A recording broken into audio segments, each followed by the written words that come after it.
here are some examples of comic books. And as you can see, they have different styles. So the first one is in color, the second one is in black and white.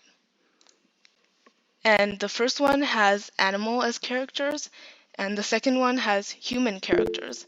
So comics, you can use different tools to draw them. You can hand draw them and color them with like paint or markers, and you can even draw them digitally. So the layouts of the panels are different too for these two comics. So this one reads from left to right, 1, 2, 3, 4, 5, 6, 7, 8, etc. And the next one, the second one, is a manga, so it reads from right to left. Now the question is, how are comic books created? How many steps do artists need to create a comic? So let's see how artists create comic books. So this is the comic creation process. So you basically have it all. I will show you the outline on the slides. So first, they will create a story. So this is going to be the outline, and then I will explain each step in detail. So first, they will create a story, and then they will do some character design, like you said. And then they will add expressions and poses to those characters. So they will design those expressions and poses. And then they will design a scenery. So a scenery is like the background of the comic, so where the comic takes place. And then they will do some rough draft and inking. So like you said, some sketches, and then they will trace an outline. And they will also add dialogue to the characters. So now let's see each of these steps in detail. First up is story. All comics use drawings to tell a story, drawings and some text. And like you saw in the last slide, the first step is to come up with a story. A comic book can be one long story, like a graphic novel or a manga, or it can also be many short stories, so many short comics in a big comic book. And I want to show you something else. Look on my camera. This is a book I published when I was 12.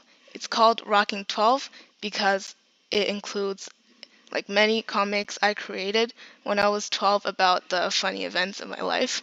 So I took some of the comics from the binder I showed you before, and then I put them together into this book. So I'm going to show you some comics. This one is just like about me.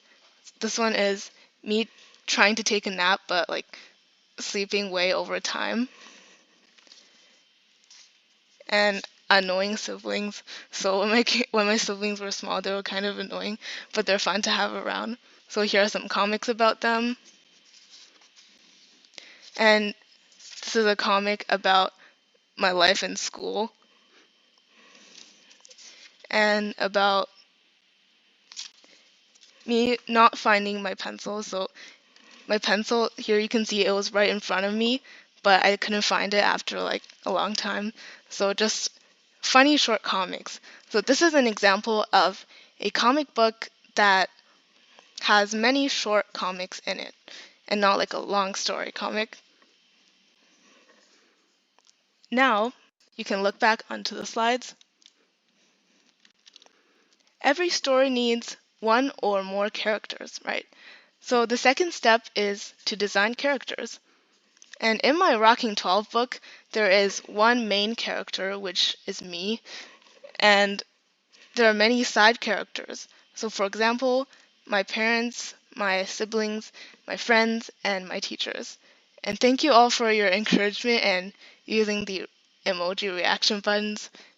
It's really fun. And to design a character, every character needs a unique design. So you can look back onto the slides. Here are some examples of character designs. So this character has a very long jaw. This one has like very fancy hair. This one has a very thick eyebrow and a very thick mustache. And this last one has glasses and short hair. So you can see these characters, they all have different appearances, and that shows their different appearances and even their different personalities. Now, to make these characters come to life, the artist needs to give them different expressions and poses. Back on the slides, you can see this is a character expression sheet with this character with different expressions. So for example, surprised, angry, nervous.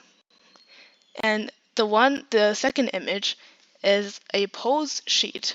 So it's one character that looks like a dancer and different poses designed for her. So these look like dancing poses. Now, these characters need to be in different places doing different things in the story. So the next step is to design scenery. And some examples are this comic is set in a school. This one looks like inside their house, and then they come to school. So here it's set in a school, and you can see it because this is a school building. Now this comic, the one with the bear characters, is set in a forest, and you can see the characters are bears, and the scenery is set in a forest. So you can see it's a forest because it has many bushes and trees. The last one is a fantasy scenery. That means it's somewhere that's imagined by the artist. It's not in real life, it's somewhere imagined. And after all that is planned, the artist will create a rough draft. So here you can see this is a sketch of a Spooderman comic. And then they will add details and trace with ink. So now you can see this comic that is inked and traced, and all the details are refined. And many artists now, so as some of you mentioned before, they can use computers and tablets to draw comics. So they can draw it digitally. But the process is still the same. So even if they draw digitally, they will still need to create a sketch and then ink it and then erase the sketch lines or delete them. At the same time, the artist will add dialogue, which means the things the characters say or think. The artist will place the text in bubbles, as you can see on the slides.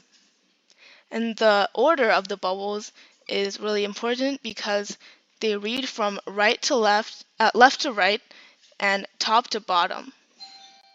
For example, this comic, in this first panel, you can see this little duck speaks first because it's on the left. The bubbles are on the left.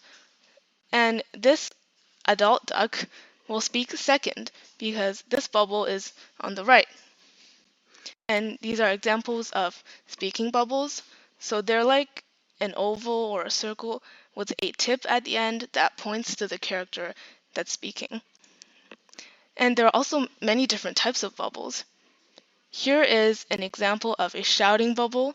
It has many zigzags to show that what is being said is very loud, like blasting in your ear. And this one is, the last comic with the dog, is an example of, this bubble is an example of a thinking bubble. It's like the speaking bubble, except the tip at the end is replaced with small circles that point to the character that's thinking. And comic artists will also add symbols to their comics. For example, they will use lines to draw attention over here. So this is a comic from my Rocking 12 book. And it's about me and my sister secretly wearing each other's socks. And you can see these different lines pointing towards the socks to draw attention. So your eye will go there. And then here in the sleeping comic, you can see these movement, like action lines. So they show movement. So my hair me going like this and my hair going like, so it shows movement.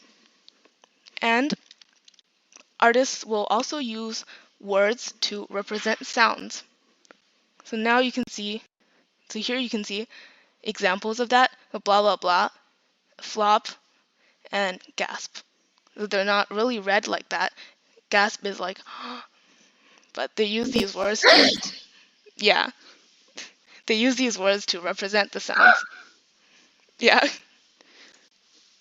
And they will also use like zzz, zzz to represent sleep.